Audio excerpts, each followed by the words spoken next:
Nhét gì? Nhét thì nhét chè. Cho nhét lọc. Cho nhá lò gì tua, nó mang nó từ được không? Tao có phốt được tay thôi.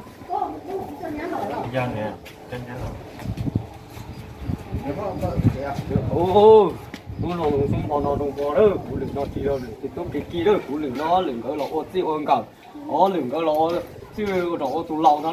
nó khai sẽ có số móc cặp xong có số mong kinh gì lượng nó của cuốn tu của cuốn nhá đó rồi, nó chém biết tôi, cho nhá chị.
chuyên môn chỉ hơi là tao teo mà các bức sai quá chị này nhá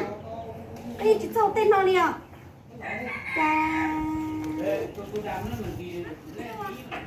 cái ô nhá cái lỗ cái nó sẽ là chỗ lỗ của mình chia và của mình chia nhá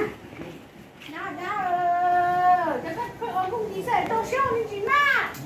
chắc cái gì ở đâu là cái gì nào tao xeo à có chỉ trắng có được cho cho các bạn không nghe luôn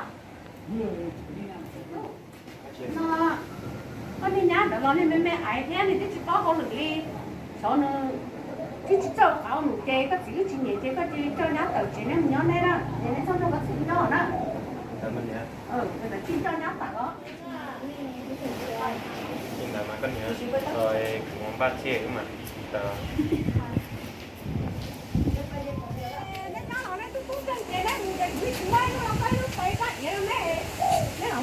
chỉ nét nhà nét lì theo nét tua nét là chừng nhá nét mà nét cũng tăng lì chỉ có nét rồi